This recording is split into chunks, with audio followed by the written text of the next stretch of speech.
الحديث 32 عن أبي سعيد سعد بن مالك بن سنان الخدري رضي الله عنه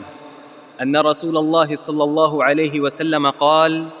لا ضرر ولا ضرار. حديث حسن رواه ابن ماجه والدارقطني وغيرهما مسندا، ورواه مالك في الموطأ مرسلا عن عمرو بن يحيى عن أبيه عن النبي صلى الله عليه وسلم، فأسقط أبا سعيد وله طرق يقوي بعضها بعضا۔ یہ حدیث نمبر 32 جو ابو سعید سعد بن مالک بن سنان الخدری، ابو سعید خدری کی کنیت سے معروف تھے، وہ اس کے راوی ہیں۔ بے شک رسول اللہ صلی اللہ علیہ وسلم نے ارشاد فرمایا: لا ضرر ولا ضرار، نقصان، ضرر، نقصان یا تکلیف جائز نہیں ہے۔ نقصان کسی کو پہنچانا یا کوئی تکلیف پہنچانا یہ جائز نہیں ہے۔ ضرر کا معنی ایصال الاذی، ایصال الاذی اب النقص، کہ کسی کو تکلیف پہنچانا یا کوئی نقصان کرنا، یہ دونوں چیزیں ضرر کے زمرے میں آتی ہیں۔ تو اس حدیث نے مطلقاً ضرر کی نفی کی ہے، جو کہ بڑا ایک مؤثر انداز ہے۔ یعنی مطلقاً ضرر یا نقصان یا کسی کو تکلیف دینا جائز نہیں ہے۔ ضرر اور ضرار میں کیا فرق ہے؟ کچھ علماء تو دونوں کو ایک ہی قرار دیتے ہیں، لا ضرر ولا ضرار، اور یہ تاکید کے لیے تکرار ہے۔ جو ضرار بعد میں ذکر کیا وہ ضرر کے معنی میں ہی ہے، لیکن یہ ضرر کی تاکید کر رہا ہے۔ یہ بڑی شدت کے ساتھ نفی ہے ہر قسم کے ضرر کی، اور اپنے بھائی کو یا کسی بھی تعلق دار، کسی بھی شخص کو کوئی نقصان پہنچانا یا اس کا کوئی ضرر کرنا یا کوئی تکلیف پہنچانا مطلقاً ناجائز ہے۔ یہ ضرار جو ہے ضرر کی تاکید ہے، جبکہ کچھ علماء نے دونوں میں فرق کیا معنوی اعتبار سے۔ ایک فرق تو یہ ہے کہ ضرر کا معنی تکلیف پہنچانا، نقصان کرنا، بندے کا دوسرے بندے پر، یا دوسرے بندے کا، ایک بندے کا دوسرے بندے کا نقصان کرنا، یا ایک بندہ دوسرے بندے کا نقصان کرے، یہ ضرر ہے۔ اور ضرار کا معنی جو ہے وہ کسی کے نقصان کا جواب دینا، اس میں مشارکت ہے۔ ضرر میں مشارکت نہیں ہے، ضرر کا معنی کسی کا نقصان کر دینا، اور ضرار میں مشارکت ہے، کوئی بندہ آپ کا نقصان کرے اور آپ جواباً اس کا نقصان کریں۔ لیکن شریعت نے دونوں سے منع فرمایا کہ کوئی آپ کا نقصان اگر کر دے تو اس کے لیے معافی کا پہلو، درگزر کا پہلو زیادہ بہتر ہے اور موجب اجر ہے،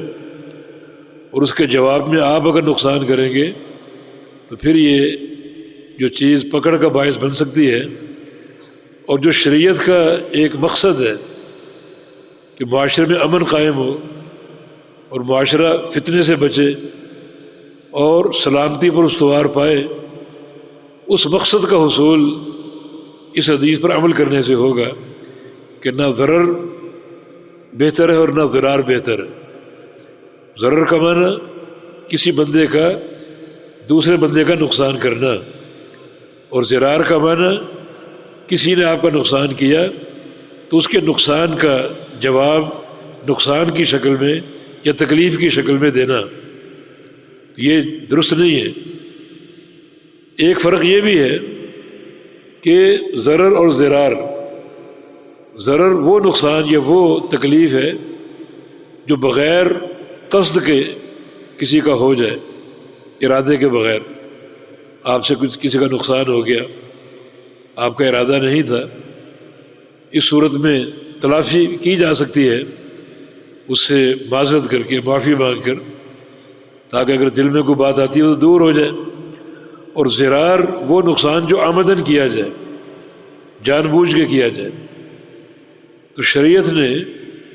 ایک معاشرے میں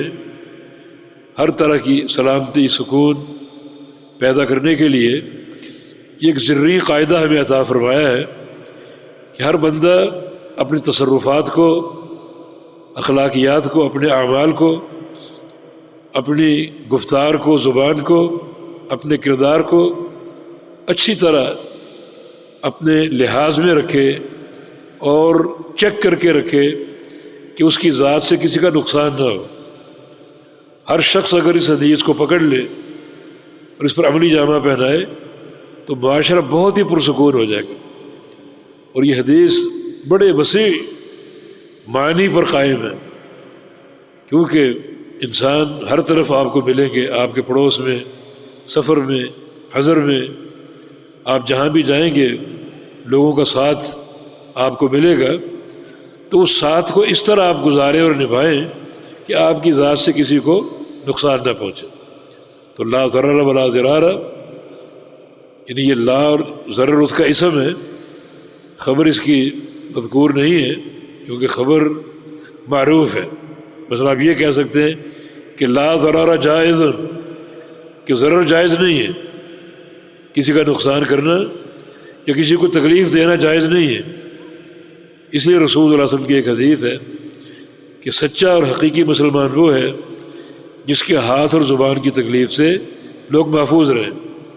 یعنی جو لا ضرر پر پوری طرح عمل کرے، نہ کسی کو ہاتھ سے تکلیف دے اور نہ کسی کو زبان سے تکلیف دے، پوری طرح لا ضرر ولا ضرار پر عملی جامہ پہنائے تاکہ معاشرے میں ایک امن جو ہے وہ قائم رہے، کدورتیں ختم ہوں اور سکون اور سلامتی سے لوگ اپنا جو وقت ہے وہ گزاریں۔ تو لا ضرر ولا ضرار ایک بڑا ہی ذری قاعدہ جس کا اطلاق ہر مقام پر ہوگا، مسجد میں، بازار میں،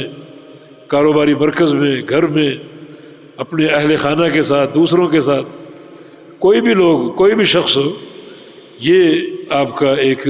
قاعدہ اپنے ذہن میں رکھیں کہ اپنی ذات سے کسی کو نقصان نہ ہونے دیں اور نہ پہنچائیں، اور نہ اپنی ذات سے کسی کی اذیت کا باعث بنے اور کسی کی تکلیف کا باعث بنے۔ یہ تکلیف زبان سے بھی ہو سکتی ہے، عمل سے بھی ہو سکتی ہے، یہ تکلیف مالی صدمے سے بھی ہو سکتی ہے، اور یہ تکلیف کسی کے یعنی ایک ذات اور جسمانی اذیت سے بھی ہو سکتی ہے۔ تو کوئی بھی اذیت کی صورت ہو، شریعت نے اس سے منع فرما دیا اور روک دیا، اور اس کو ایک ایسی ضرورت قرار دیا ہے معاشرے کی جو معاشرے کے ترفع اور معاشرے کی سکون اور سلامتی کی ضمانت ہوگا۔ حدیث حسن، یہ حدیث حسن امام نووی فرما رہے ہیں، حسن درجے کی حدیث ہے، اور حسن حدیث وہ ہوتی ہے جس میں راوی کی عدالت تام ہو، کامل ہو، مگر ضبط اس کا خفیف ہو، ضبط میں کمی ہو۔ حدیث صحیح وہ ہے جس میں حفظ اور ضبط بھی اعلیٰ درجے کا ہو اور عدالت بھی اعلیٰ درجے کی ہو۔ حدیث حسن کیا ہے؟ عدالت تو مکمل موجود ہو مگر ضبط میں کچھ کمی ہو، ایسی کمی نہ ہو کہ وہ حدیث کو رد کرنے کے قابل بنا دے، یعنی کبھی کوئی راوی سے اکا دکا کوئی خطا ہو گئی ہو، کوئی سہو ہو گیا ہو، کوئی 2-4 دفعہ، تو یہ ضبط کی کمی قرار پاتی ہے، ایسے راوی کی حدیث کو حسن کا درجہ دیا گیا ہے۔ لیکن اگر راوی اس کا ضبط بہت ہی کم ہے، اس طرح کے نسیان اس پر غالب ہے،